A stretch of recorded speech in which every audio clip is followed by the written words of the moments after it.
Muchísimas gracias al señor Ayuntamiento de Madrid que nos ha cedido para este evento multitudinario esta sala. Hoy tenemos ante nosotros a una figura. Él no lo sabe. Los amigos sí lo saben. José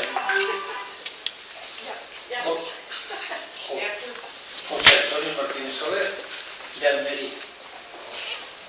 No le falta de nada en la vida, no le falta de nada, es de Almería. Hay niños que nacen con el chupete, otros pidiendo teta, y él pidió una sonrisa, nada más nacer, para obsequiar a los amigos, a los enemigos, a los guardias civiles. José Antonio y su sonrisa y sus periódicos tiene un defecto, y es que es un culo de mal asiento, porque se ha paseado por todas las redacciones de los periódicos y nilo tempore, cuando había que descubrir la democracia, la libertad de prensa, y después, hasta que se quedó sin periódico y con inventó de esos que venían ya con la publicidad puesta y que no costaban nada, 20 minutos, que te lo daban a la salida del metro. ¿Por qué se mete en eso? ¿Por qué no puede parar? Es que no puede parar. Un día fue a Yuste y vio unas vigas de madera de Yuste tiradas por el suelo. Dijo, hombre, con esto me hago yo una casa. Y con las vigas de Yuste y unos cuantos ladrillos hizo una casa. A mí me daba mal faro, porque estar en una casa hecha con las vigas que había llevado a hombros Carlos V desde Flandes hasta Extremadura, te da un poco de yuyu. Estaba aquello muy cargado de Carlos V, y yo decía, ¿pero qué tiene esta casa? Que a mí me da... Y dices que eres un poco protestante. Ya se sabe cómo combatió a los herejes Carlos V. Es una persona admirable, porque es, como diría Franco, inasequible al desaliento y a las bofetadas, que todo hay en la vida. Bueno, tiene la medalla de oro de Andalucía, o la de oro, una medalla de Andalucía. Es presidente de la Junta Rectora del Parque Natural del Cabo de Gata, porque como se veía, tenía que haber una celebridad al frente de la Junta Rectora. Es premio de honor de la Asociación de la Prensa de Madrid, que no es nada fácil. Venimos a que presente su libro La prensa no fue un regalo. Él lo sabe bien y lo sabemos los de su generación, y lo han olvidado algunos que hablan, y quiero que eso lo refutes con tu argumentación y tu pasión, y lo llaman... ¿Cómo lo llaman? El régimen del 78. No quiero ni recordar cómo lo llaman, la transición. Es doctor en Ciencias de la Información por la Complutense, diplomado por la Universidad de Harvard, profesor titular de Economía Aplicada en la Universidad de Almería, etcétera, etcétera. Ha tenido muchas participaciones en radio y ha sido director de programa de televisión. Fue redactor jefe del País, fue redactor en Cambio 16, director del Semanario de Oblón, director y fundador del Sol, director y fundador de la Gaceta de los Negocios, como he dicho, 20 minutos, y cuando ya no tenía periódico se ha montado un blog que hay que visitar a él. Yo estoy en deuda con él. Os voy a confesar un secreto, que lo dice a menudo, yo no me atrevo. José Antonio Martínez Soler es mi descubridor. Yo fui una vez a Doblón, me parece, o a Ciudadanos, a ver a un amigo de un amigo que se llamaba Heriberto Quesada, y le llevaba unos dibujitos de Nixon, de Kissinger, de Kosygin, de Mao, así de un tracito. Y entonces los vio José Antonio Martínez Soler y dijo una frase para la historia: que no se pierda este hombre Papaña. Y lo de Papaña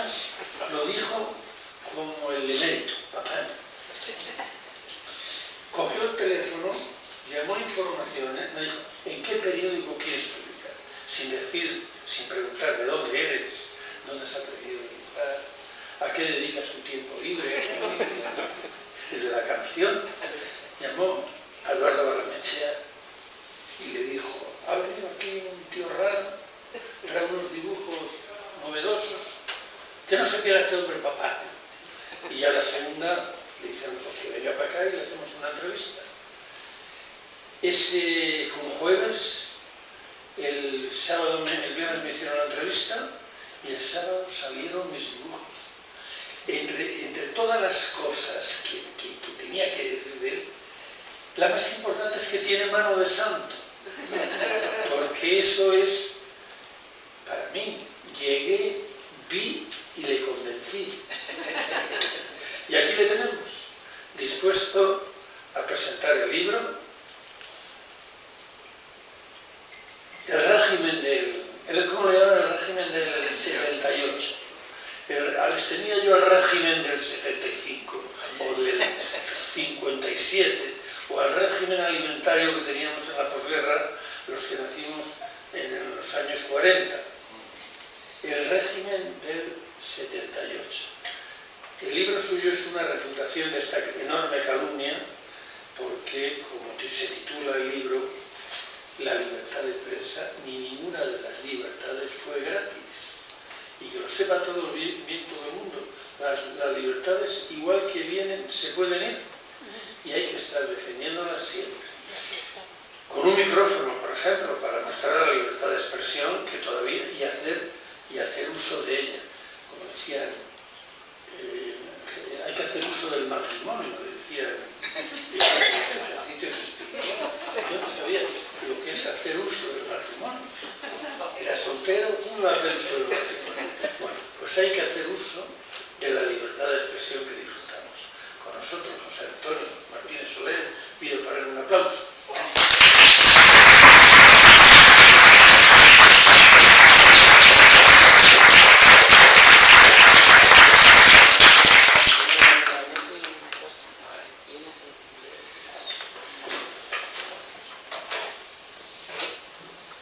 Buenas tardes.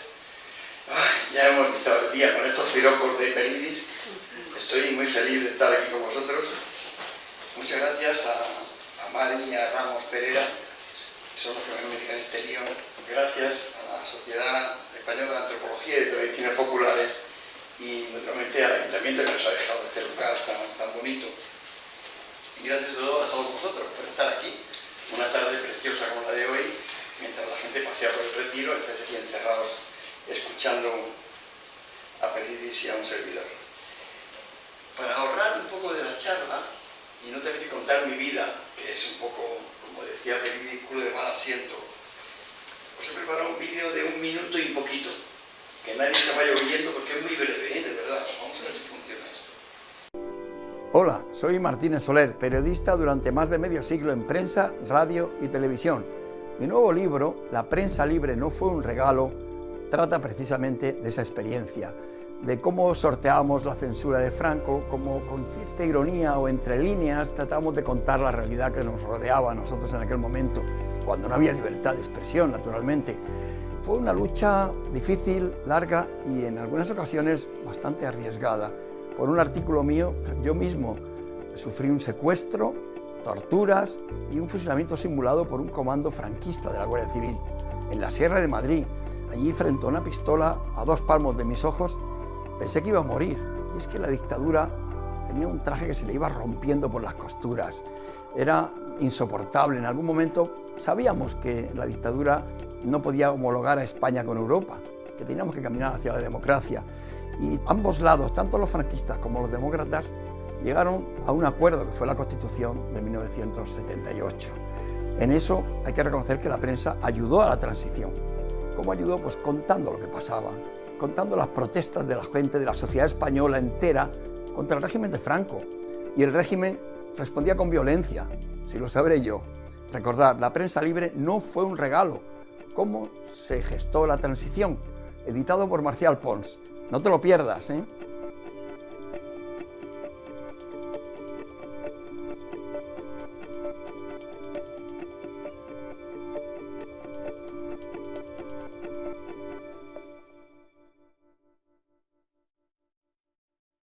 muchas gracias por la atención.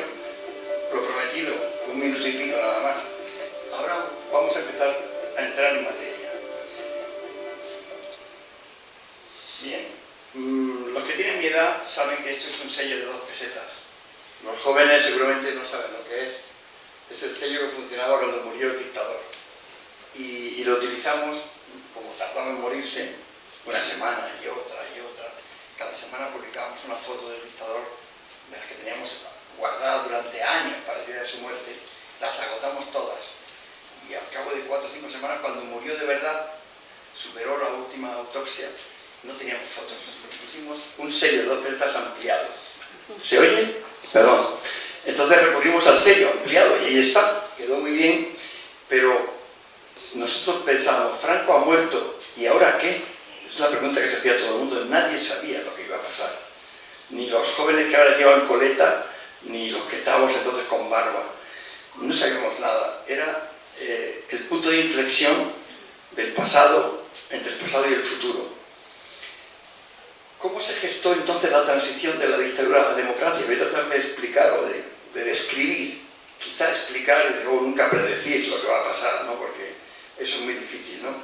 Lo que sí quería es, por lo menos, señalar que el día que murió Franco ya se veían los 2 bandos, los franquistas y la oposición, los demócratas, se les veía ambos muy debilitados, pero ninguno sabía la debilidad del otro, ninguno conocía la fortaleza del otro.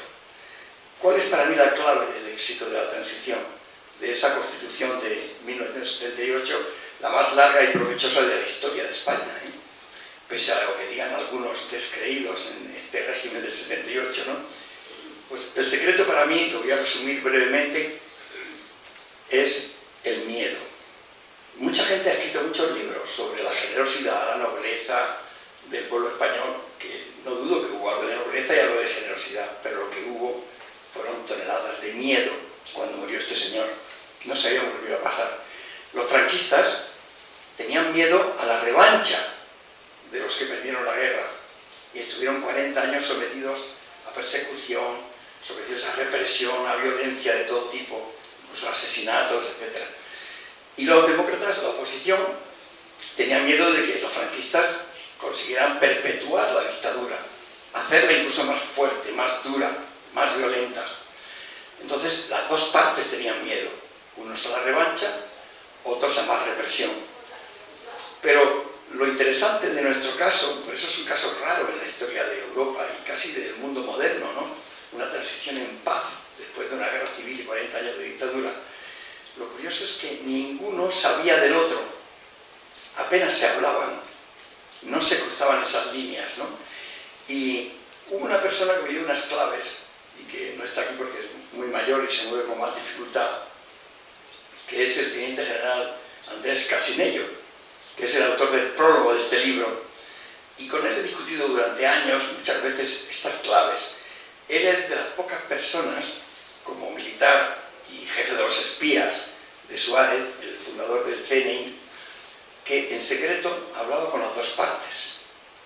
Procedente del bando franquista, se dio cuenta de que el futuro tenía que ser una democracia europea, al estilo europeo, y habló con Felipe González y con Alfonso Guerra y con todo el mundo en la clandestinidad, como personas ilegales y perseguidas, y habló con todos los franquistas que estaban legales en el poder.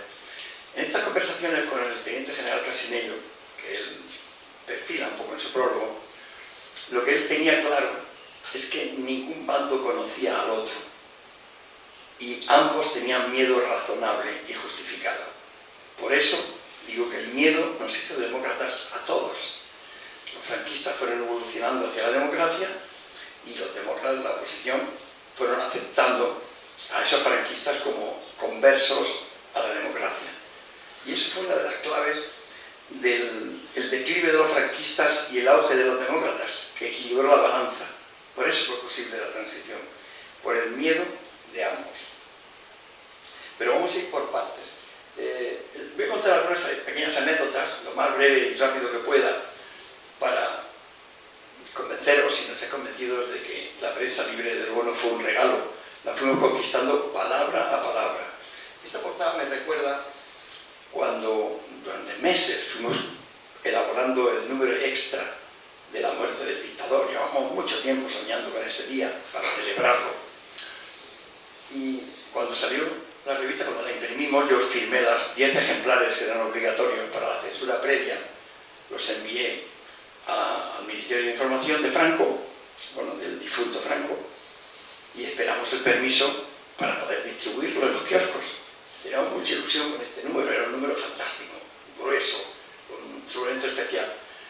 La llamada que recibí fue de la policía diciendo que las planchas y los ejemplares quedaban secuestrados con una cinta, un precinto policial, que no se podían mover. Quedó inmovilizada la revista, de modo que años esperando la muerte de Franco y no podíamos repartir. ¿Cómo conquistar ese trocito de libertad para poder publicar esta revista, que tanta ilusión nos hacía? Hicimos un gabinete de crisis y empezamos a pensar a quién conocíamos para pedir ayuda. Franco había muerto, pues el rey no era rey, estaba el dictador de como presidente y el rey aún no era rey, faltaban 3 días para que le nombraran. ¿Quién mandaba en España? Y alguno del consejo editorial nuestro tuvo la feliz idea de decir que conocía a un banquero que conocía al sobrino del dictador, a Nicolás Franco. Casualidades de la vida, llamamos a Nicolás Franco. Ahora parece increíble todo esto, pero era el día en que movían el cadáver de La Paz al Palacio de Oriente. Hablé con él y le dije, estamos muy desesperados, somos jóvenes, demócratas, queremos lo mejor para España, un futuro en paz, tal. Estoy seguro que el rey estaría de acuerdo con nosotros y con nuestra línea. Y le invitamos a comer, el mismo día de la muerte de Franco. Y la policía reteniendo mis ejemplares. Esto es un simple ejemplo, pero comimos en el puchero y me dijo, mira, no sé, la única forma, digo, pide perdón a tu tía de nuestra parte, a doña Carmen Polo de Franco, y dile que, no sé, que la revista está muy medida, no hay nada malo. Y alguien nos dijo que García Carrés y otros habían dicho que habíamos ofendido a la señora en un párrafo. Busqué el párrafo y solo habíamos dicho que era habilidoso, inteligente para los negocios. Y eso se interpretó como que era amiga de comprar cosas sin pagar. El caso es que no sé cómo pedirle perdón a la señora Carmen Polo de Franco. Y Nicolás Franco, que es un hombre sagaz, con el que me llevo muy bien ahora, nos hemos visto, hemos estado en Almería juntos y celebramos de vez en cuando comidas sobre la transición. En aquel tiempo a mí me daba un poco de miedo porque se llamaba Nicolás Franco. Me dijo además que cuando fue a ver a Santiago Carrillo a París, pidió que por favor dijeran que iba a conocer Santiago Carrillo a un tal Nicolás, pero que no le dijeran el apellido por si acaso. Y cuando se presentó le dijo, soy Nicolás Franco. Y Santiago Carrillo se le quedó mirando y dice, pues no le veo ni cuernos ni rabo. Dice, yo tampoco a usted, señor Carrillo. Y así empezó la conversación. Franco vivo, ¿eh? ¿Cómo resolvimos este problema? Me dijo Nicolás Franco que tenía que escribir una carta al futuro rey. ¿Y eso cómo se hace? ¿Cómo se escribe una carta a uno que es un rey que no tenemos experiencia? No hay costumbre. Porque el último rey salió corriendo desde Cartagena a Roma. Y bueno, redactamos allí mismo en el puchero un escrito que yo pasé a máquina como pude. Señor, me dijo, no se dice majestad. En España se dice señor. Pues yo puse señor. Y me imaginé a mi padre, que es republicano, leyendo esa carta y este hijo mío se ha vuelto loco. Señor, somos un grupo de jóvenes, le conté la historia, y queremos que salve nuestra revista, porque si no se puede publicar, pues ha muerto y tal. Y es gracia que espera tal. Y digo, ¿y cómo me despido? Y me dijo Nicolás Franco, hombre, si entroncamos con la monarquía anterior a la guerra civil, pues a lo mejor tendrías que poner a las RRPP de VM. Y, madre mía, ¿qué es esto? ¿Alguien lo sabe aquí? No. A las RRPP de VM lo puse y firmé. Es a reales plantas de vuestra majestad. Eso se le decía a Fernando VII, al rey Felón. Está escrito, luego lo he comprobado. El caso es que a través de un amigo le dio ese escrito a una de las infantas, una de las hermanas del rey. No recuerdo si era Pilar o era la otra hermana, pero ella consiguió, porque el rey en aquel momento, el príncipe, estaba prisionero de los mismos franquistas, no se podía mover con libertad. lo cual para nosotros era un indicador de que iba por buen camino, porque los franquistas no se fiaban de él, decían, le llamaban el breve, ¿no? Y entonces su hermana le metió en el bolsillo el escrito. Y así fue. Entonces, esa tarde, recibo la llamada del ministro de Franco, que se llamaba León Herrera, urgentemente, tal, que me presenté allí, y al entrar estaba empequeñecido, vestido de negro, y me dijo, hijo mío, no se puede dejar solos, es que hay que ver el caudillo de cuerpo presente y ya estáis ofendiendo a su viuda. Digo, pero, señor ministro, si no hay ninguna ofensa, lo que hemos dicho es muy descriptivo. Y me dije, deja, no sé lo que habéis hecho, pero tienes permiso para repartir la revista. Oh, salí saltando de alegría, me hice casi monárquico ese día. Imaginaos, a los pocos días me llegó una noticia de que el rey le había dicho a su hermana, oye tú, Pilar, ¿qué tienes tú que ver con los rojos estos de doblón? Y desde entonces mi relación con el emérito, que ahora no es lo que era, hay que reconocerlo, fue buena en los primeros años. Bueno, como decía que mi padre era republicano, esos rojos vienen de aquí. Cuando el rey decía de dónde habían venido esos rojos, tenía cierta razón. Mi padre era de los rojos. Entonces yo me he criado, y eso explica como forja de un periodista mi inclinación al disimulo, a no mostrar sentimientos o pensamientos, a sobrevivir y a dudar de casi todo. ¿Por qué? Porque me crié con los frailes de la Salle, 9 años, y entonces claro decían,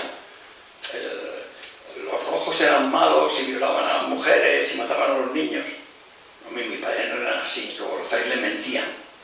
Eso me dio pie a ser muy desconfiado con la fuente de información. La primera revista en la que tuve nómina se llamaba Don Quijote. Después de haber estado en España Press, que hacía sucesos y conocía a la policía como fuente de información, de la policía no te puedes fiar nunca, porque siempre te engaña. Y es normal, es su trabajo. Tienes que tener cuidado para que el quid pro quo funciona. Tú le das a ellos un buen trato y ellos te dan a ti un buen trato. Aprendí rápidamente la lección del quid pro quo en la prensa. Y ese, como veis ahí, yo tengo mucha suerte. Igual que conocí a Pelidis en un buen momento, conocí a Forges en un buen momento, era compañero en Televisión Española, hacía rótulos. Ese es el primer dibujo publicado por Forges en la prensa española. Y tengo el privilegio de que está firmado por mí. M. Soler, como éramos 3 gatos, firmábamos con muchos nombres, José Antonio Martínez, Martínez Soler, J.A.M. y así. Entonces, él fue el que publicó el primer dibujo y estoy muy orgulloso de esto. El Don Quijote, esa revista, murió porque sacó un número criticando las bases americanas de Torrejón, Morón, etc., las bases atómicas, nucleares, ¿no?, que había en España. Y el gobierno no le gustó aquello, en fin, hubo muchos problemas y nos quedamos sin trabajo. Entonces, de ahí pasé a un periódico que se llama Nivel, que es este. Nadie lo conocerá porque duró un día. Era el Diario Nacional de la mañana y nosotros le llamamos el Diario Nacional de una mañana. Se publicó, que teníamos una ilusión enorme, había un grupo muy bueno, muchos de los fundadores del país estaban ahí conmigo.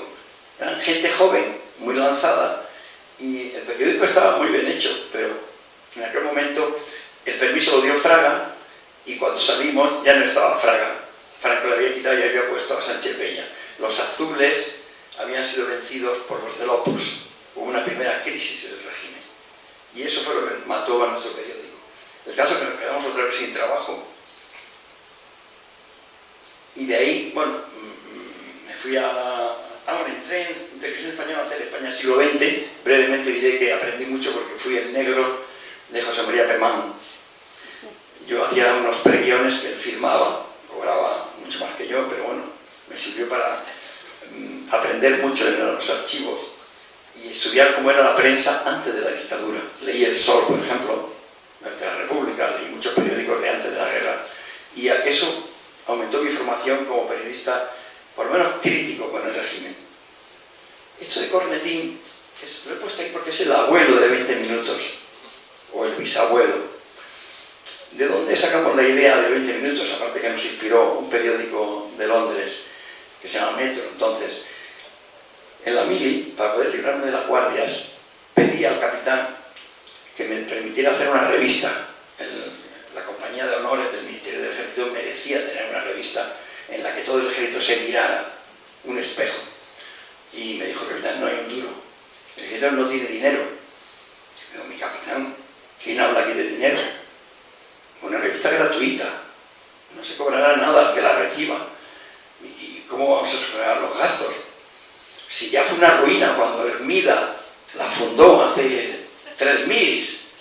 Hermida, que era un poco mayor que yo, se gastó el presupuesto y no quedó un duro. Digo: si me permite hablar con el coronel. Fui a ver al coronel, dado sí a su permiso, y le dije: mire, es muy fácil. El gobierno no le costará ni un duro, al ejército no le costará ni un duro. Usted me libra de las guardias y yo hago la revista gratis. Y me concedió ese privilegio. Fui a la cantina del Ministerio del Ejército, lo primero, a ver, los proveedores. Cerveza Sedaguina, media página. Fanta, no sé qué, todas las bebidas. Fueron anunciándose por muy poco dinero. Incluso anunciamos fabricantes de tambores. Era una cosa, la revista es maravillosa. Me salió gratis, lo comido por lo servido. Y la repartimos, y gracias a esa revista pude ir vestido de soldado al diario Arriba, el diario de la Falange, en el año 70. Estaba haciendo la mili. Ya estaba yo casado, no teníamos un duro, porque a los soldados no les pagaban nada. Me presenté en la Arriba y me contrataron. Y fui redactor de Internacional de la Arriba, donde por primera vez me enfrenté a la nómina en un periódico oficial del franquismo, donde realmente era difícil conquistar la libertad palabra a palabra. Y os contaré solo una anécdota que indica, aparte de que cuando llegamos a trabajar, pues Antonio Izquierdo, por ejemplo, que era el subdirector, sacaba la pistola y la ponía encima de la mesa, por si acaso.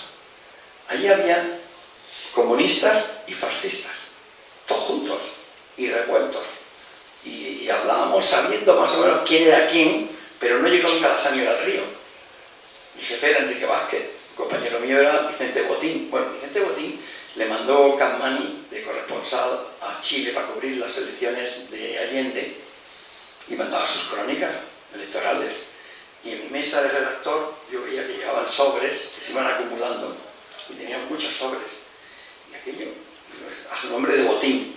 Y por tele le dije: Vicente, aquí tienen sobres a tu nombre. ¿Qué hago con ellos? ¿Te los guardo para cuando vuelvas de Chile? ¿O qué? Y dije: no, ábrelo si me dices. Lo fui abriendo y eran sus propias crónicas del diario Arriba recortadas con tijera, llenas de mierda. Los compañeros se limpiaban el culo con las crónicas de un colega. Ese es el ambiente en el que yo me crié como periodista en el año 70, 71, 68, en los últimos años del franquismo. Estando cuando terminé la mili, estando en la Arriba, me ofrecieron hacer una revista, fundar una revista como The Economist, decían, los 16 creadores de la empresa. Y fundamos Cambio 16. Yo fui el primer director ejecutivo en funciones. Nunca llegué a ser el director completo, pero era el responsable ante el gobierno del contenido, porque el director inspector era un amigo mío, Heriberto Quesada, y amigo de Peridis. Fue el que nos presentó. De ahí viene el descubrimiento de Peridis del que tanto presumo, ¿no? Pues era muy amigo mío, me dijo: tú eres el director a todos los efectos, yo no vengo aquí a trabajar nunca, pero tienes toda mi confianza, todo el que... Entonces, alguna anécdota de Cambio 16 explica cómo funcionaba la prensa. Eso es el año 73. Creo que pone 72 o 73, no lo leo bien desde aquí. ¿Cómo pudimos sacar esa portada? Del Príncipe, porque el Príncipe ya sabíamos que andaba muy vigilado en España, que no podía hablar demasiado. Un día vi un teletipo de la agencia EFE, por casualidad, estaba en la papelera y ponía: queda anulada la noticia número tal. Y digo: anulada, como EFE anula una noticia, ¿qué tontería será esto? A ver, la busqué y ponía una noticia sin ningún interés, ponía: los príncipes de España han visitado Alemania, tal. Dice, y le han hecho una entrevista en la televisión alemana. Y eso quedó anulado, prohibida la noticia. Llamé al corresponsal de la televisión alemana, Michael Permer, que es un amigo nuestro, colega de mi mujer, de la prensa extranjera. Y le digo, oye, Michael, esto de la entrevista, dice, ¿sí, la he hecho yo? Sí, está muy bien, una entrevista estupenda. ¿Cómo que estupenda? Sí, además le pregunté que si quería que España, cuando fuera rey, entrara en la Unión Europea y tal. ¿Qué? ¿Y qué dijo? Dijo que sí, ¿qué dices? Busca la entrevista y cópiame tu pregunta y su respuesta. Me fui corriendo, estaba en la castellana, y conseguí la pregunta y la respuesta. Y decía, ¿quiere vuestra Alteza que cuando sea usted rey y tal, España entre tal, con las consecuencias políticas y económicas que esto lleva? Y él dijo, yes, I do. Que es como cuando uno se casa, ¿quiere usted ir por esposa a Europa? Sí, quiero. Dije, ya lo tengo. Llamé al dueño de la revista y digo, no la jugamos, pero hay que poner esto, una caricatura. Nunca se había publicado una caricatura del príncipe, ni de Franco, ni de nadie de aquella época. Y Europa sí.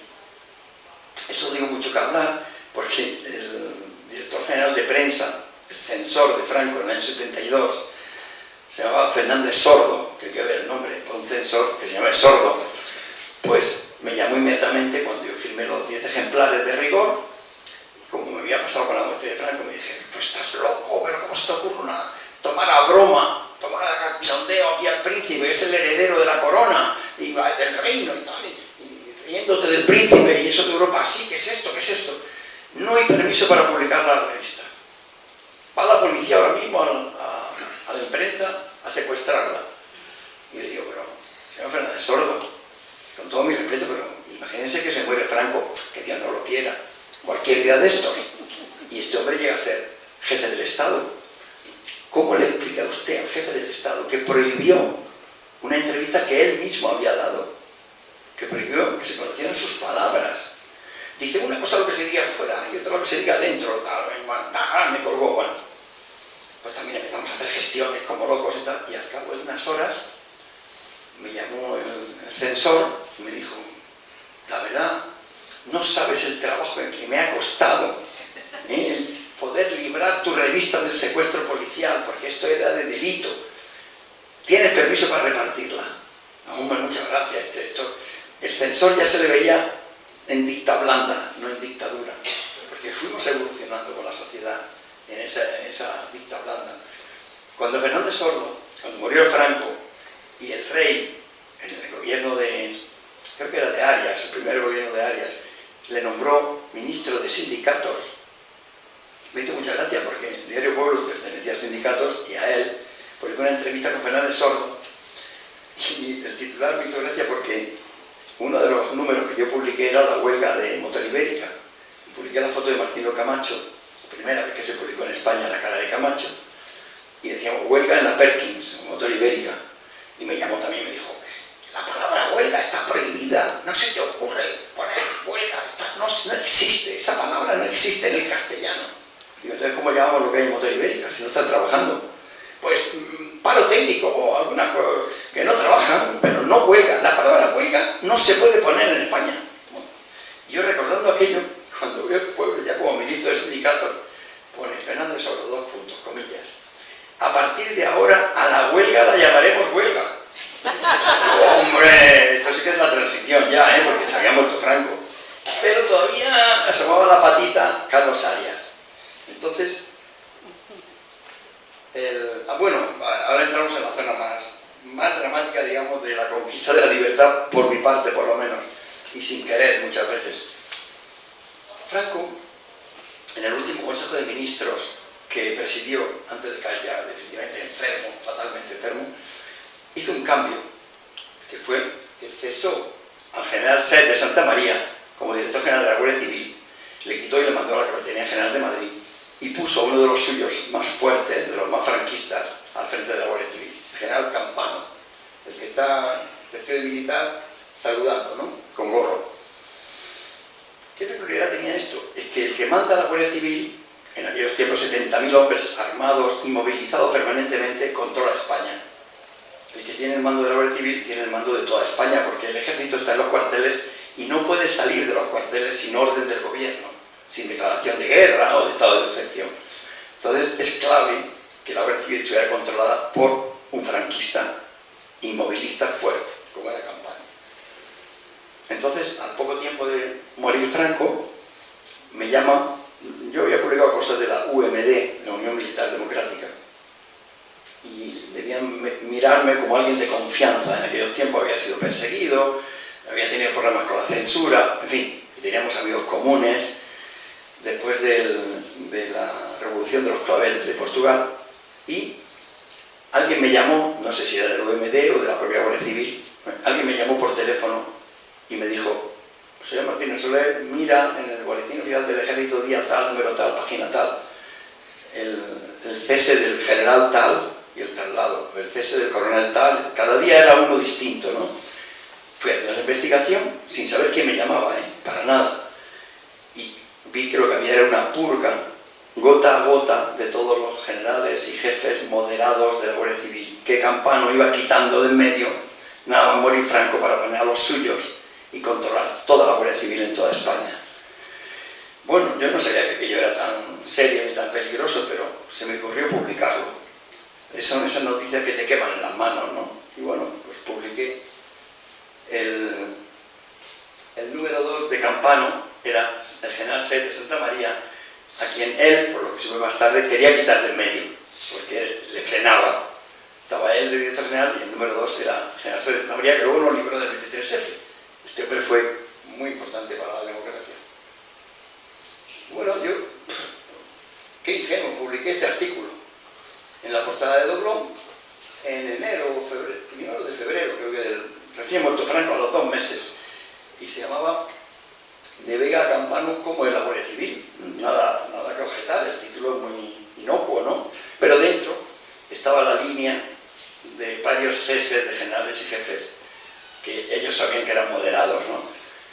Y a partir de ahí tuve algún problema. Por ejemplo, que el general Campano, Sáez de Santa María, en su biografía, en su memoria, dice: estas cosas como el secuestro de Martínez Soler no solían hacerse sin el permiso del general Campano. O sea, es la primera vez que yo vi por escrito que un general reconoce que es una orden que no se ejecuta sin el permiso del general Campano. El general Campano mandó un comando creo que de inteligencia de la Guardia Civil, muy de su confianza, que cruzó un coche delante del mío al salir de mi casa en Las Matas, y me secuestraron, me quemaron la cara, me taparon los ojos, me llevaron a la sierra de Guadarrama, lo que decía antes en el pequeño vídeo, y allí me interrogaron durante 7 u 8 horas, interrogatorio muy profesional. 4 hacían de malos y 1 hacía de bueno, me dieron golpes, patadas, de todo, ¿no? Yo tenía los ojos tapados porque me habían puesto en el paradrapo, y como no conseguían que dijera quién era la fuente, porque yo no la sabía, a lo mejor si la llego a saber les traiciono. Por eso digo que no soy valiente, no sé qué hubiera hecho si hubiera sabido la fuente, pero no lo dije porque no lo sabía. Entonces, en vista de que no conseguían su objetivo, que era llevar a una fuente que ellos creían que era interior de ellos, como Sáez de Santa María o parecido, me quitaron el esparadrapo, se pusieron todos detrás, menos uno que se quedó delante de mí con un pasamontaña, como los de ETA. Solo veía sus ojos y un pistolón, ¿no?, en la mano. Cuando me quitaron el esparadrapo me quité todo el sudor. Claro, me di cuenta que no era sudor, que era sangre.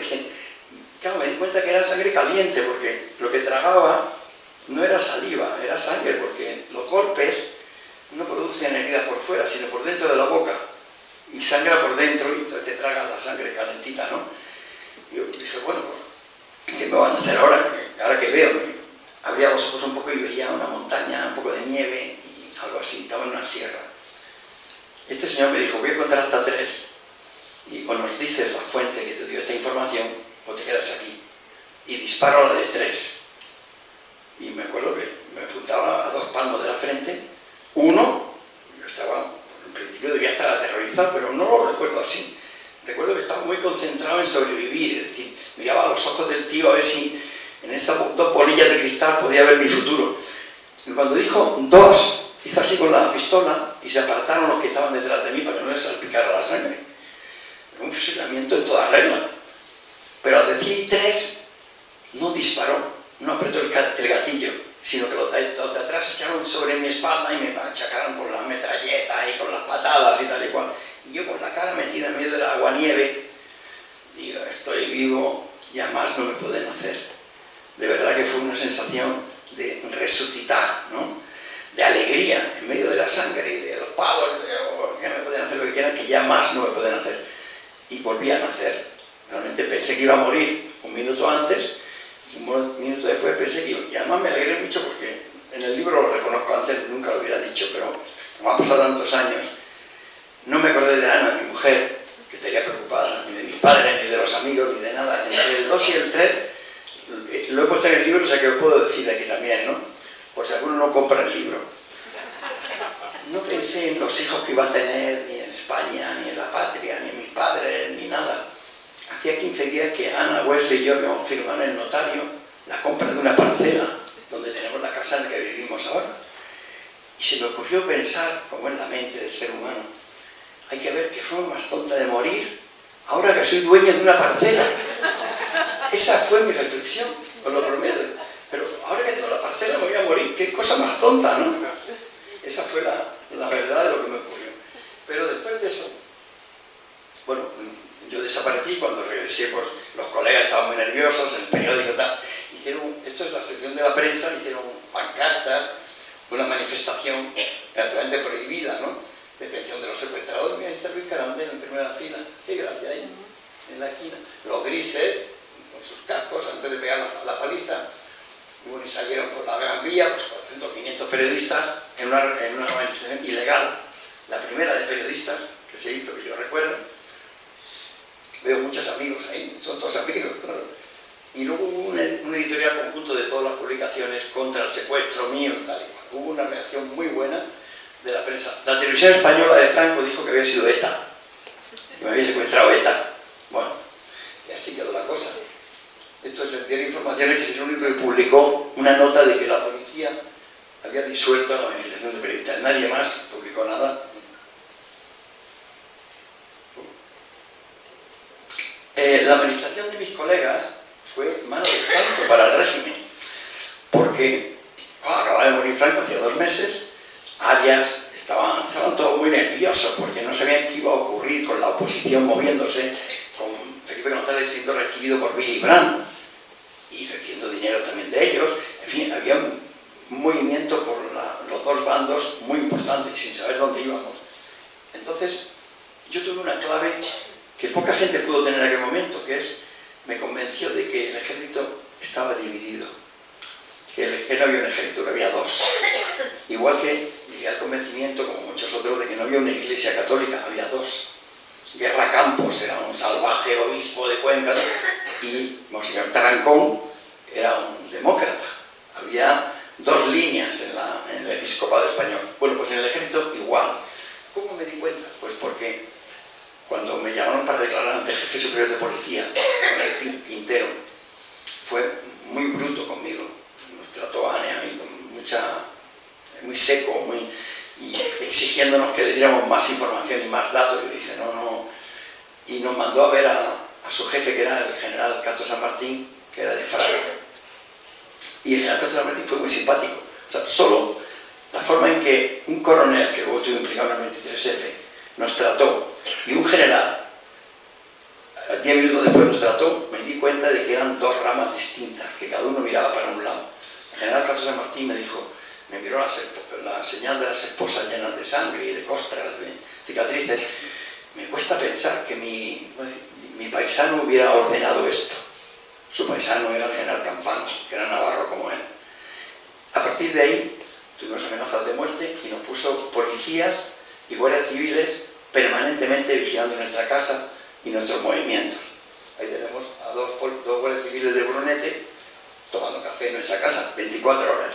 Y en Madrid, la brigada antiterrorista me custodiaba, digamos, ¿no? Íbamos, a partir de la manifestación de los periodistas, se tomaron en serio de que no hubiera más desaparecidos en España, porque los desaparecidos eran en Argentina. Yo fui el primero que desapareció en España y creo que el último en aquel momento. Bueno, de ahí saltamos, porque yo he contado mi caso particular, pero es que muchos colegas míos pueden contar cosas parecidas, ya no tan dramáticas como un fusilamiento simulado o una tortura, pero sí el miedo que teníamos en el cuerpo durante la transición. Y eso se explica el 23F, cuando un grupo de civiles asalta el Congreso. No voy a entrar en detalle porque todos lo conocéis. Y tuvimos miedo otra vez. El miedo volvió a habitar entre nosotros, claramente. Y nos hizo decidirnos que había que seguir para adelante, ¿no? ¿Qué nos pasó también para ver cómo el país estaba ya muy dividido y cada vez había más demócratas en la zona franquista que se pasaban al bando correcto, ¿no? El 23F había dimitido ya Suárez, y con Suárez llegó Carlos Sotelo y el día del golpe, el 23F, estaba yo de redactor jefe de economía del país en aquel momento. Cuento una anécdota muy brevemente, porque es una clave que nunca he contado hasta que escribí el libro. Y mucha gente me ha preguntado por este tema, ¿no? De si el rey estaba implicado, que es la pregunta que todo el mundo se hace, ¿no? En la teoría conspiratoria de estas cosas. Nos llamó Cebrián, oímos todos los tiros en la redacción del país, en el Congreso. Nos reunimos corriendo los redactores jefes en la pecera que había de cristal. Bueno, y dijo Cebrián, Polanco y yo hemos hablado, vamos a sacar el periódico rápidamente antes de que vengan los militares a por nosotros, tenemos que ir nosotros con el periódico a la calle, a ver, ¿quién tiene página? Yo economía cierro en un momento, la bolsa, punto, y deportes también. Y yo iba a hacer una editorial en la portada y ya está, con esas 4 o 5 páginas sacamos el periódico. Y me voy y me coge Cebrián del brazo y me dice, oye, Hans, llama a tu fuente del Ministerio de Defensa, ¿no? del Ejército, al coronel se llama Monzón, y llama a la Zarzuela y dime qué te dicen en los 2 sitios, ¿no? Bueno, recién estallado el golpe, habíamos escuchado los tiros. Bueno, pues es una pequeña anécdota porque para mí es muy, muy interesante. Llamo al coronel Monzón, al número que yo tenía de siempre, sale una voz, ¿quién es? Monzón, pues no está. ¿Quién le llama? Pues soy Martínez, soy del país. Ah, del país, un momento. Y viene otro. ¿Eso es el director del país? Digo, no, estuve a punto de gastar una broma y decir todavía no. Pero dije, no. Llamo de parte del director por si ustedes tienen algún comunicado de prensa, alguna nota, algo de lo que ha ocurrido en el Congreso. Un momento. Y viene otro. El tercero ya dando órdenes. ¿Usted qué quiere saber? Digo, mire, eso es el teléfono del jefe de prensa del Ministerio de Defensa, el teléfono oficial que llamaba siempre. Digo, quería saber si van a decir algo sobre lo que ha ocurrido en el Congreso de los Diputados. Mire usted, dice usted que es del país, pues dígale a su director que en el Congreso no ha ocurrido nada. Nada. Digo, pero mire que los disparos, ni vengo yo de allí, sin novedad en el Congreso. No sé quién sería esa voz, pero sin novedad en el Congreso. Dígale eso a su director. Uy, me colgó. Yo iba cagado vivo, claro. Ante eso, ¿qué haces? En aquel momento, cuando vienen los militares a televisión y vienen hacia el país, pues asustados. Se cumplían los pronósticos. Entonces, se lo dije. Lo dije a Cebrián, no tiene buena pinta esto, llama a la Zarzuela. Y yo tenía un amigo en la Zarzuela que trabajaba con Fernando Gutiérrez, también tenía su teléfono, el jefe de prensa. Esa misma tarde, a los 10 minutos, llamo, y una vocecita como de Caperucita, la secretaria, me dice, ¿sí? ¿Quién llama? Digo, uy, qué tono tan diferente del ejército, ¿no? Estos del palacio, como hablan. Digo, mire, soy Martínez Soler del país. Ah, del país, ¿y cómo estáis ahí? Digo, oh, nosotros bien. Y vosotros dicen, bueno, la verdad es que no tengo ni idea, porque el jefe está arriba, están todos reunidos con su majestad, y no sé qué. Y aquí, vaya lío, ¿no? A mí no me cuentan nada. Digo, pues dígale a Fernando Gutiérrez que me llame cuando sepa algo. No, y ustedes nos llaman también cuando sepan algo. Entonces, ¿qué diferencia entre la zarzuela y el ejército, no? El altar, el trono, y al mismo tiempo la iglesia también dividida en ese momento. El altar, el trono y el sable, bueno. Entonces dije, ¿quién va a saber lo que está pasando aquí? Vamos a ver, como redactor jefe de economía yo tenía mucho acceso a fuentes económicas. Los banqueros son los confesores de la sociedad, son los que saben. Voy a llamar a un banquero. Entonces empecé por la A y me llegué a la B. Y llamé a un tal Blasquez, que era el director general del Banco Central y amigo mío. Había sido Botones y llegó a director general como Escámez, que de Botones llegó a presidente. Y le digo, oye, no se puso al teléfono, pero me llamó al cabo de un rato, ¿no? Le dejé el recado y me llamó. Y en clave me dice, esto es serio, Hans, esto es serio. Mis vecinos de aquí al lado, el Banco Central, como sabéis, linda con el Ministerio del Ejército, no lo tengo muy claro, porque aquí al lado esto no está muy... Y yo dije, no, yo tampoco, porque acabo de hablar con ellos y madre mía lo que me han dicho. Digo, y ella llama a la zarzuela, pero allí no saben nada. Dice, no, de eso te quería hablar, por eso te llamo. El rey no está implicado. Eso a las 6 y a los 20 minutos del golpe. Digo, ¿y eso qué me dices? Lo he publicado en el libro, porque nunca lo había dicho antes. Pues mira, mi hija, Camino, va a un colegio a Los Rosales y tenía unas clases extras de música, extracurriculares, de baile, música, no sé qué. Y cuando empezó el golpe llamé a mi mujer para que la retirara corriendo del colegio. Fue al colegio por ella. Qué sorpresa que las dos infantas, Elena y Cristina, las dos niñas, estaban en esas clases extracurriculares, bailando y tocando música. Dice, ¿tú crees que si un padre sabe que va a haber un golpe de Estado que puede ser cruento, va a dejar a dos hijas haciendo música? Eso para mí es una clave. Y efectivamente, luego demostró que fue una clave importante de que el rey no estaba implicado, aunque, como es muy lenguaraz, pudo haber confundido a más de uno con sus exageraciones o sus comentarios. De ahí pasamos. Bueno, aquí ya me he puesto esa porque como salía muy feo en la otra, porque algún me recordará del Buenos Días, ahí salía más guapo, tenía pelo, Entonces, aquí no voy a hacer ningún comentario porque ahí sí que fue libre. Ahí sí que la prensa libre para mí fue casi un regalo. ¿Por qué? Pues cuando Calviño me pidió que inventara el Buenos Días, por la mañana no había nada en televisión por la mañana, estaba todo negro, oscuro. Lo que me permitió es inventar desde la nada un programa nuevo que se hacía de madrugada, de 2 de la mañana a 7 de la mañana, cuando todos los jefes duermen. Nadie podía censurarme, aunque quisieran, porque no sabían lo que estaba pasando. Y en medio mundo era de día. Yo publicaba lo que pasaba en medio mundo de día, mientras el otro medio mundo dormía. Y fui realmente libre en el Buenos Días. Y lo pasé muy bien. Ahí tengo anécdotas buenísimas, pero bueno, duró poco, duró un año porque no pude aguantar un año entero sin dormir con mi mujer. Ni con ninguna otra, claro.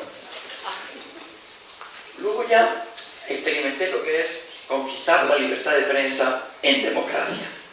Qué distinto es, Aquí tenemos al señor Aznar.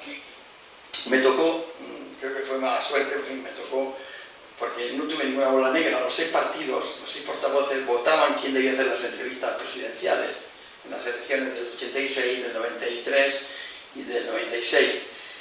Y las 3 veces salí elegido como el entrevistador del reino porque no tenía bolas negras, o tenía menos bolas negras que los colegas, siempre había. Y me tocó hacer las entrevistas en las 3 elecciones generales. En el 86 no pasa nada, en el 93 tampoco. Ganó Felipe las primeras, ganó Felipe las segundas y ganó Aznar las terceras. Tuve mala suerte porque me he enrollado mucho y quiero dejar sitio a alguna pregunta, aunque sea a favor. Para terminar, experimenté lo que es la lucha por la libertad ya en democracia, porque también hay que luchar por la libertad en democracia. La libertad es como el oxígeno, solo lo valoras la libertad cuando te falta. El oxígeno cuando te falta te ahogas, pues la libertad cuando te falta también te ahogas. Yo me ahogué con el señor Aznar, ¿por qué? Porque la última entrevista que le hice en el 96 ganó y la primera decisión que tomó es que echen a Martínez Suárez de Televisión Española. De modo que después de hacer la entrevista a Aznar, recibí estaba yo de corresponsal en Nueva York, de donde me habían traído para hacer las entrevistas, me habían comprado un traje nuevo y todo, y nada, me despidieron. Yo no puedo tolerar que por hacer las entrevistas a los candidatos presidenciales lo tomé como una venganza, porque no le gustaron algunas preguntas. Pues yo soy muy suave al preguntar, pregunto con sonrisas, y a él no le gustaron mis sonrisas. A Peridí, como habéis visto, sí, pero a Aznar no. Entonces, claro, esa despedida, mi mujer además, que es más fuerte que yo en eso, me dijo, no consientas que te despidan como si fueras un tío de Repsol o tal. La libertad de prensa está por encima de ese. Tú no puedes permitir un despido después de haber hecho la entrevista al candidato presidencial, y puse un pleito al gobierno tan valiente. Entonces sí que fui valiente, hasta ahora no lo había sido. Pero, bueno, el New York Times nos ayudó. El Schindler's un escalofrío en España. El New York Times publicó una editorial en contra de mi despido, después de haber hecho la entrevista a los candidatos presidenciales. El Financial Times igual hizo otro editorial, toda la prensa extranjera, en España no se dijo nada. Algo pasaba en la prensa española cuando van a Aznar, que nadie se atrevió a decir nada. Solo El Mundo, en contra, claro, a favor de mi despido, porque era el que jugaba al pádel con Aznar. Ahí volví a experimentar el miedo a la pérdida de la libertad, porque se puede perder, ¿eh? Se puede perder, como decía Peridis, en cualquier momento. Hay que estar atentos y en posición de alerta, porque el abuso del poder siempre es una tentación, ¿no? Bueno, pues naturalmente el juicio ese lo gané el juicio, el juez nos dio una indemnización, que nos compramos un BMW de segunda mano, pero grande, ¿no? Y mis hijos decían, papá, con la indemnización del juez, dice, esto es de la beca Aznar. El cochazo que era enorme, era viejo y feo, pero era muy grande. Eso me permitió, bueno, no pude trabajar en la prensa, porque la Moncloa emitió un mensaje a los directores de periódicos de que si me daban empleo, lo considerarían un acto hostil contra el gobierno de Aznar. Y efectivamente me llamaron de varios periódicos, compañeros míos, amigos, que no podían darme trabajo, porque lo sentían mucho, que qué les había hecho, ¿no?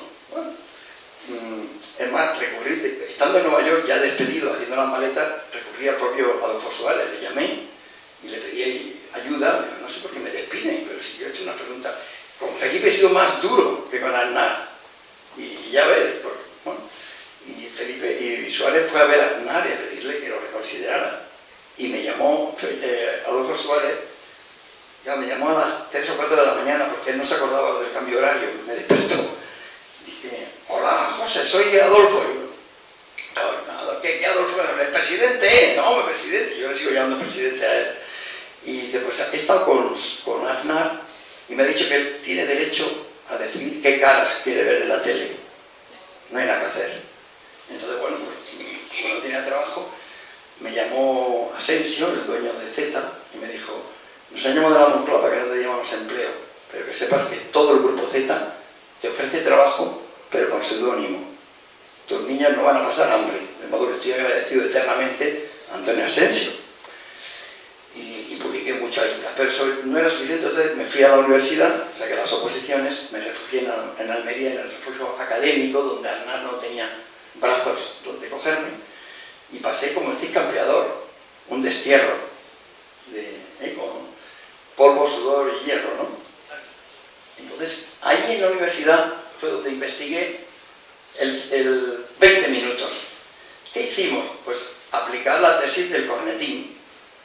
Vamos a buscar los proveedores, los anunciantes. ¿Quién provee el dinero a un periódico? No es el que lo compra. El que lo compra, ese euro no es nada, es la publicidad.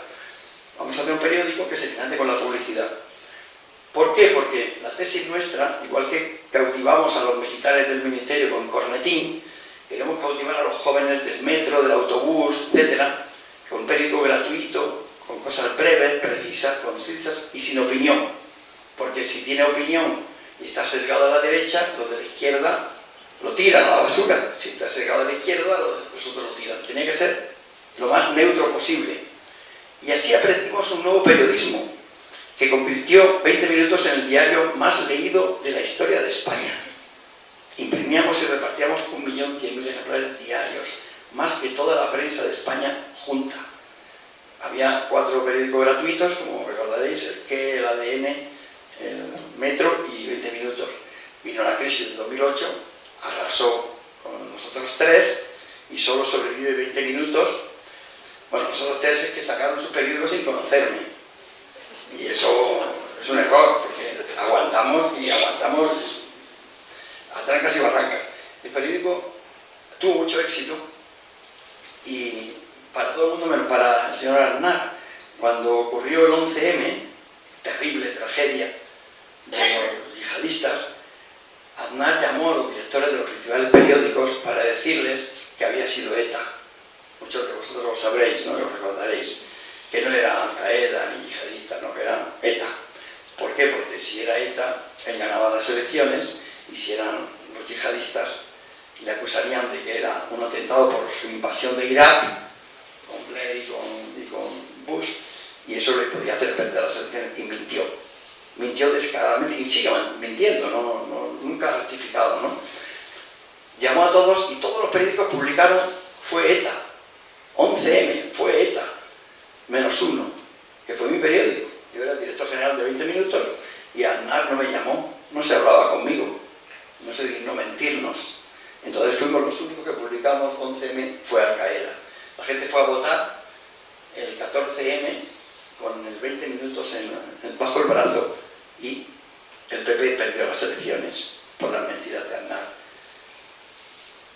Estas son un poco las anécdotas que quería contaros para explicar que en dictadura y en democracia tenemos que estar siempre alertas, porque el poder, que en la dictadura era omnímodo, todopoderoso, y en la democracia está repartido, siempre intenta, por muchos vericuetos, cercenar la libertad de expresión. Y la libertad de expresión hay que conquistarla día a día, palabra a palabra. No es gratis, no es un regalo. Si la merecemos, la tenemos. Muchas gracias.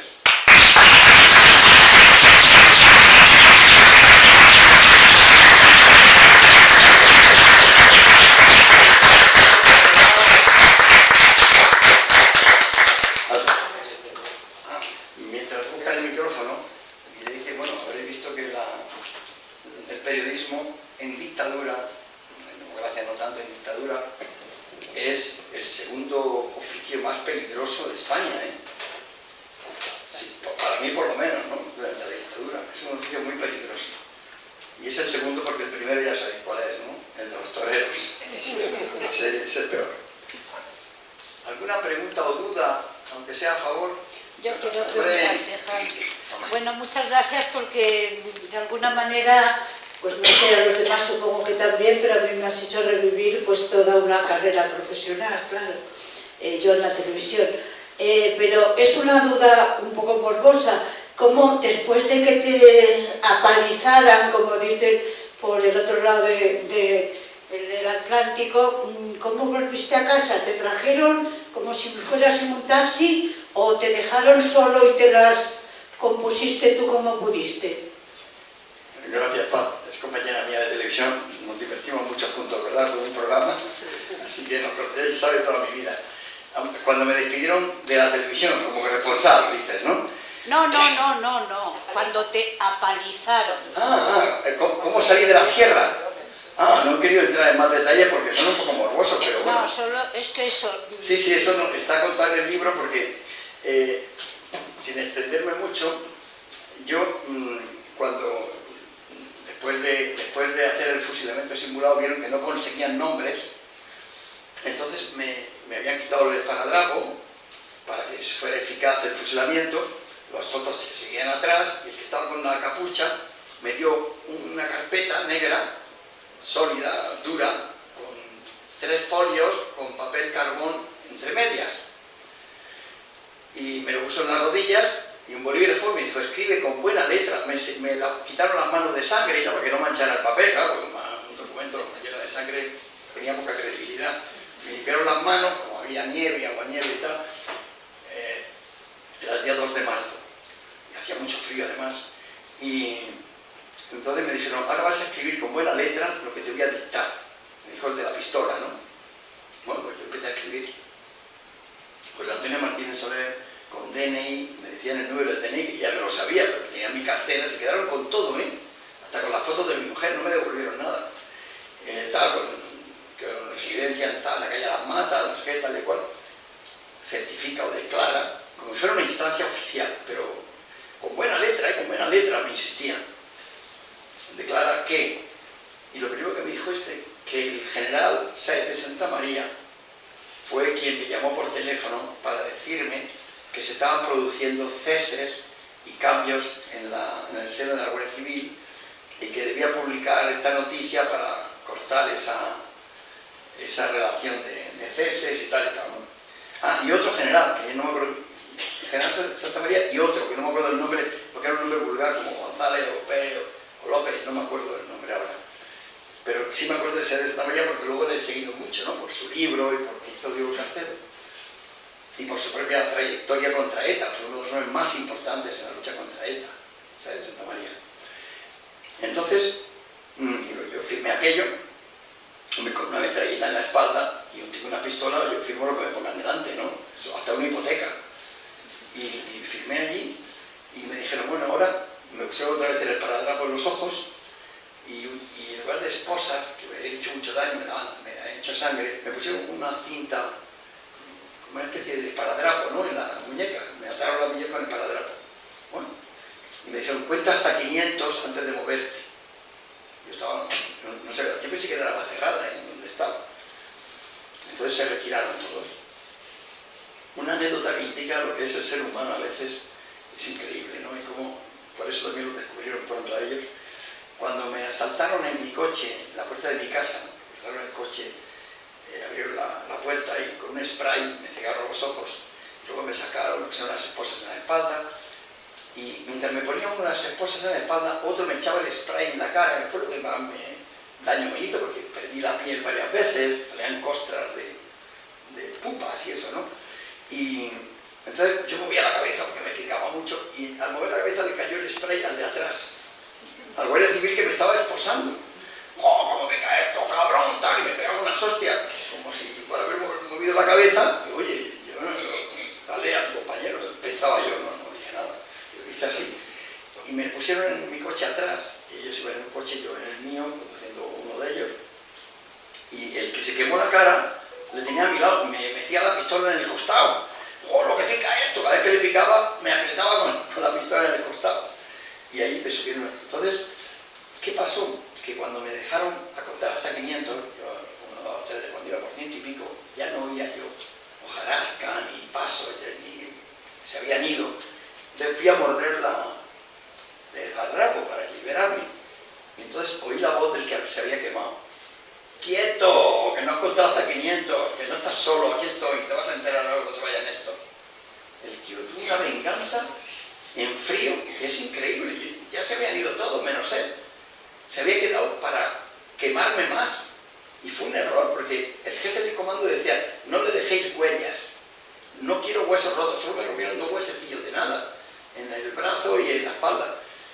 No quiero huellas para que pudiera yo declarar en el Consejo de Guerra contra el general Sáenz de Santa María, con mi documento. Querían usar el documento en un juicio, Consejo de Guerra, por traición contra el general, para quitarlo de la Guardia Civil y proseguir con la purga.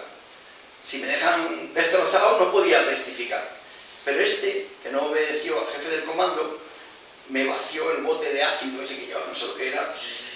Afortunadamente tenía el esparadrapo y los ojos se salvaron, pero todo lo demás quedó como un monstruo, ¿no? Ahí en la foto ya habían pasado un par de días, había salido del hospital, bueno, me dejaron hecho polvo. Por cierto, claro, esa quemadura tuvo una ventaja, que muchos pensarán que no soy tan mayor como soy, porque tengo la piel muy fina. En el hospital de quemaduras, el doctor de la Fuente, creo que era el yerno de Banús, me dice, vaya, señor Martínez Soler, qué suerte ha tenido, me dice, ya de broma, con el quirófano y el bisturí, limpiándome las pupas, y estaba todo inflamado. Dice, por eso que tiene usted aquí hoy, muchas actrices de Hollywood pagarían una millonada, porque usted va a tener 7 peelings seguidos, va a cambiar la piel 7 veces, va a quedar su cara como el culo de un niño. Así que por eso mucha gente me confunde y piensa que soy un chaval. O sea, no hay mal que por bien no venga, ¿no? Bueno, bajé, una vez que ya este se fue después de quemarme, me quité el esparadrapo, me quité el de los ojos y el de esta mordiendo, y me lavé con agua de nieve y un poco de nieve en la cara para quitarme los restos de sangre. Y yo dije, ¿dónde estoy? No sabía dónde estaba, pensé que era Navacerrada, digo, tengo que bajar, no sé si voy hacia Segovia o voy hacia Cercedilla, ¿no?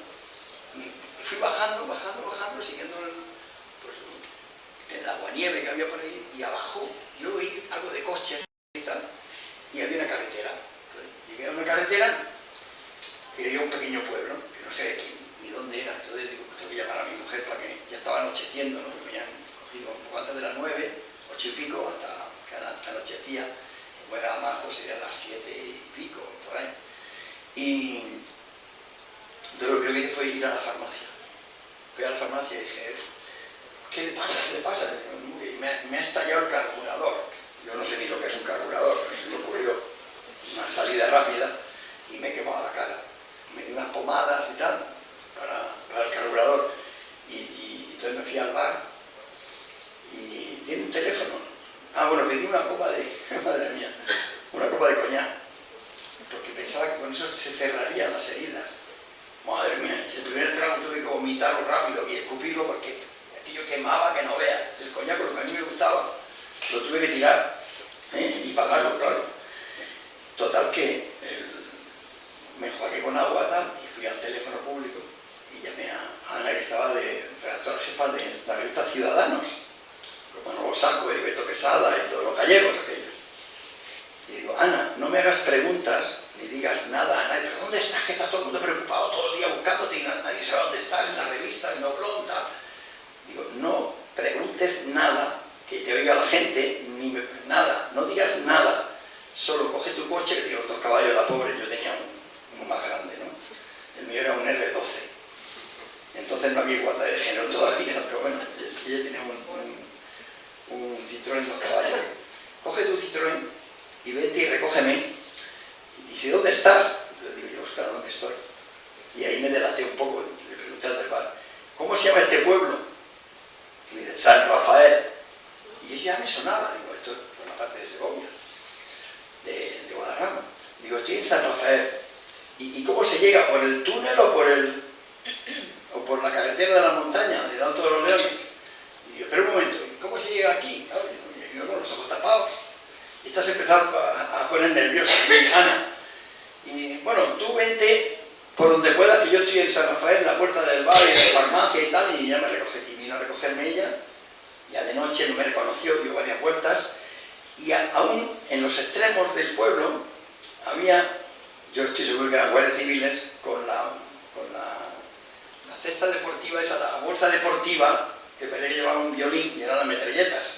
O sea que se quedaron 2 de guardia a ver qué pasaba conmigo.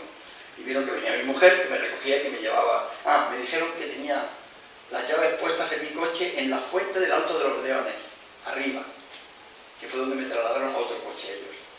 Bueno, así hicimos. Y yo con medio ojo iba conduciendo detrás de Ana. Ella iba delante y yo iba detrás de ella, desde el Alto de los Leones hasta la casa del editor de Doblón, que era un ginecólogo, se llamaba García Peri, el editor de Noticias Médicas.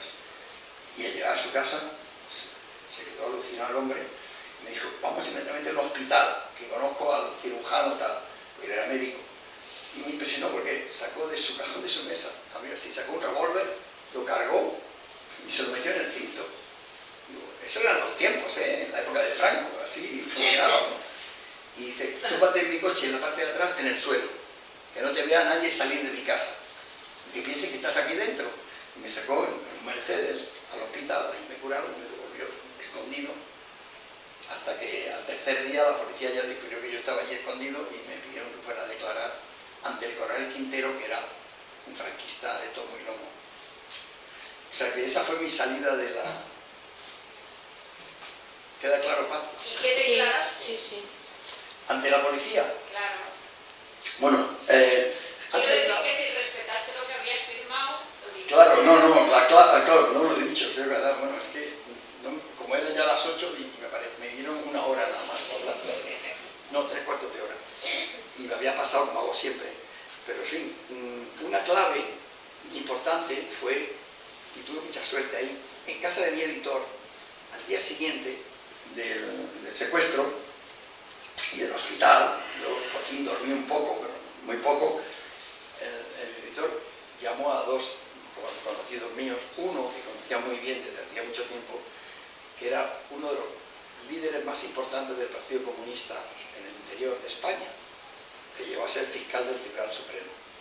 Entonces se llamaba Jesús Vicente Chamorro, ya fallecido, pero era el cuñado de un amigo mío, en fin, nos conocíamos, estuve en su boda, por cierto, bueno, nos conocíamos y le tenía confianza.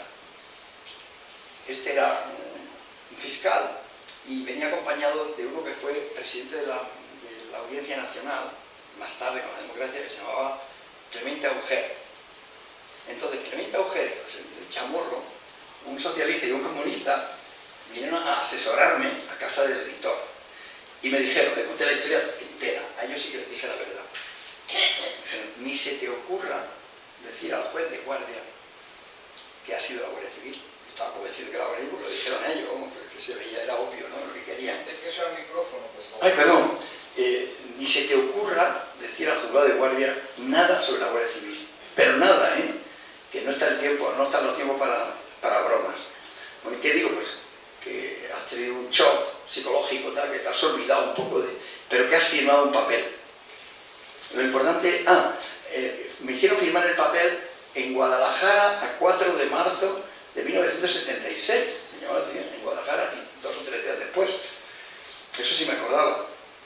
Insiste en que firmaste un documento fechado en Guadalajara a 4 de marzo del 76, firmado por ti, y que no recuerda ni siquiera el contenido, porque estabas atontado y ellos te iban dictando y tal, y tú escribías como podías, tal. Y así lo hice. Fui al juzgado de guardia al día siguiente, a la noche siguiente, y el juez de guardia, Mariscal de Gante, el padre de la que fue ministra. Era el del Tribunal de Orden Público. ¿Perdón? Era el del Tribunal de Orden Público. Sí, señor, lo fue un poco más tarde, creo que era, o antes. En aquel momento estaba de guardia. Una hija ha estado hace poco también en política. Ha sido ministra. Ministra, Sí, sí, Margarita Mariscal de Gante, era ministra de Justicia con Aznar, ¿no? Sí, pues este Jaime Mariscal de Gante había sido censor del régimen de Franco, antes que Fernández Sordo. O sea que le conocía bastante bien y me conocía personalmente y todo. Era el que prohibía Cambio 16 y Doblón, ¿no? Entonces cuando entré en el juzgado de guardia, que es detrás de las Salesas, en la calle San Marqués de la Ensenada, los dos, el juez y el magistrado que me acompañaban, me dijeron, no digas ni pío, de lo que hemos hablado. Me esperaron en el Río Frío, que era una cafetería que había al lado.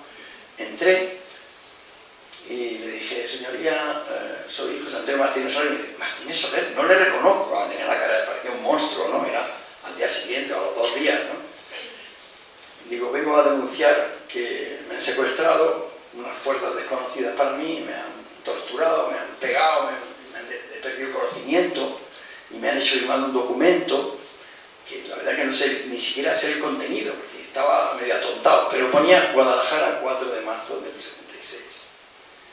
Eso sí lo dejo muy claro. Esa declaración, bueno, total, y cuando yo fui al tercer día a la petición de la policía a declarar ante el jefe superior de policía de España, que era el coronel Quintero, que fue un golpista luego, del 23F, me dijo, bueno, aquí usted ha declarado ante el juez muy poco. Digo, bueno, es que no recuerdo mucho más, señor mi coronel, ¿no?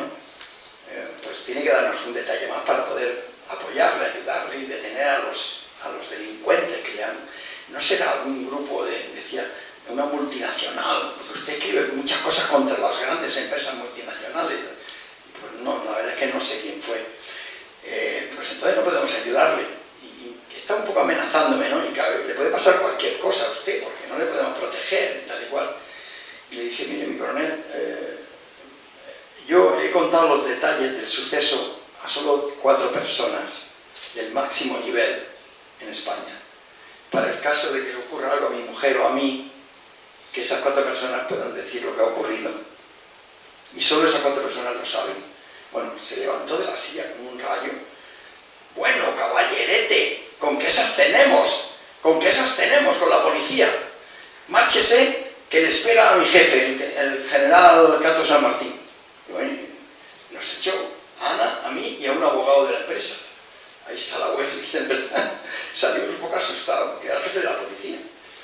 Y en el mismo piso, pero en donde está ahora esta famosa Ayuso, que antes estaba Leguina, o sea, la Puerta del Sol, en el despacho principal del presidente de la comunidad, allí estaba el secretario de Estado de Seguridad, que era el general Cato San Martín, que era muy distinto del jefe de policía, o sea, que iban en cremallera.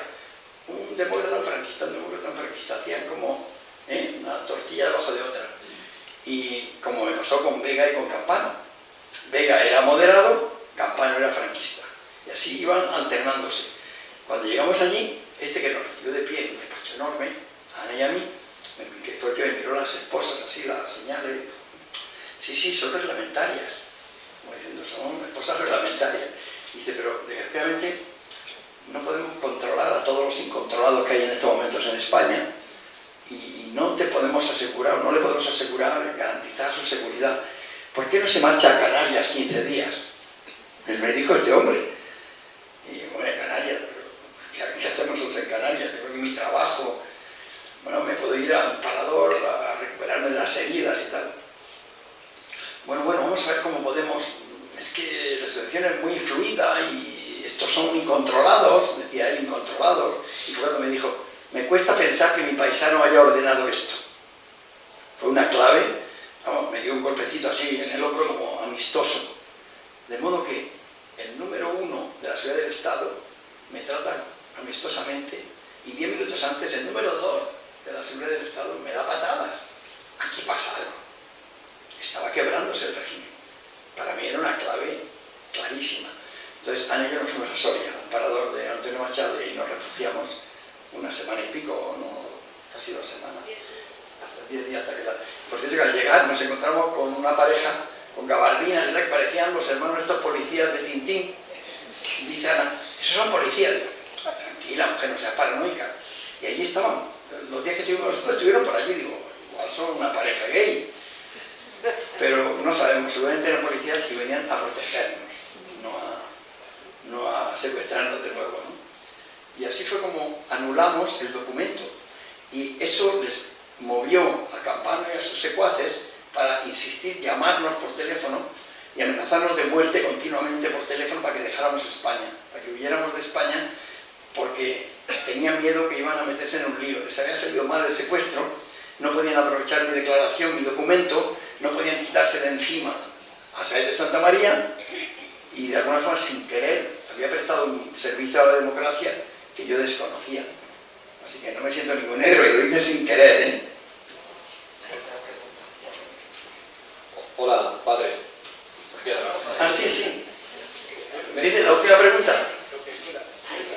¿Eh? Ah, que nos cierran. Pues la última breve. Sí, da tiempo a preguntar. Vale, puede ser que agua pasada no mueva molino, pero me sorprende a veces que la generación de la transición haya tenido tanta paciencia o que haya tanto perdón hacia las atrocidades del franquismo, ¿no? Porque, golpear a una persona esposada es de cobardes y es inmerecido, ¿no? Y quizá al público le interese saber que hayas tenido varias oportunidades de saber quiénes eran los secuestradores y que estas personas hayan cobrado sus pensiones, ¿no? O que haya gente del régimen, que siendo a veces las generaciones más jóvenes sentimos una cierta intolerancia o rabia ante estas injusticias, y que la generación de la transición haya sido tan paciente o que haya dejado agua pasada pasar, ¿no? Y que se olviden estas cosas.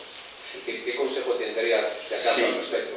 Bueno, yo agradezco mucho esa pregunta, pero sí, yo pude saber quiénes eran, era fácil saberlo.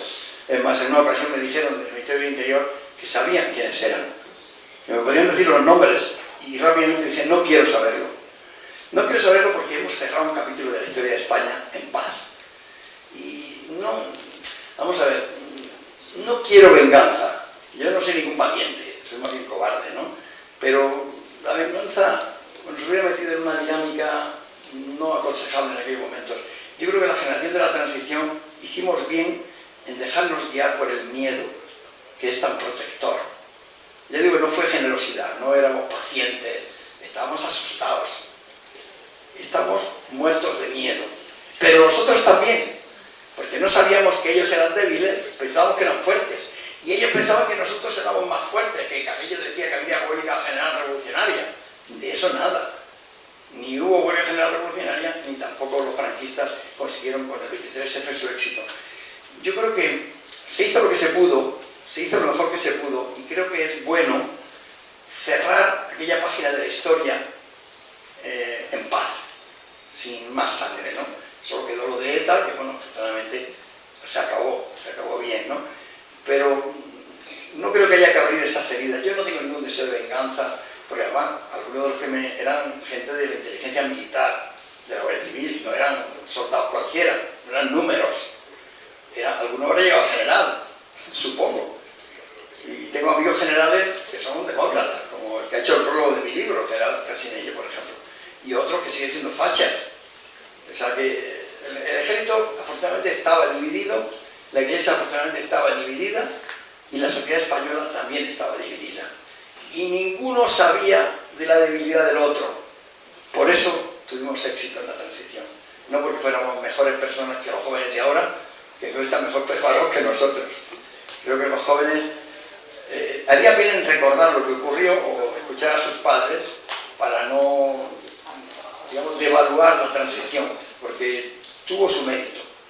Aguantar por miedo, no me da vergüenza reconocerlo. No lo hicimos por nobleza ni por generosidad, lo hicimos por miedo. Y afortunadamente salió bien y la Constitución está vigente. Y hoy, por ejemplo, esta mañana he estado con el rey. Yo soy republicano, de corazón, mi padre también, toda la vida. Pero he estado con el rey en la inauguración del bicentenario del Ateneo de Madrid, del que soy socio, y me ha hecho mucha gracia porque el rey de España, el rey constitucional, ha citado a dos personas en su discurso. A Manuel Azaña y a la reina María Cristina, dos jefes de Estado que ocuparon el puesto antes que él. No citó a otro que era Fernando VII, el rey Celón, su antepasado, pero menos mal. Y además cuando lo he visto luego digo, discurso valiente, señor, citando a Azaña, y me ha respondido el rey, que menos. O sea que ha valido la pena,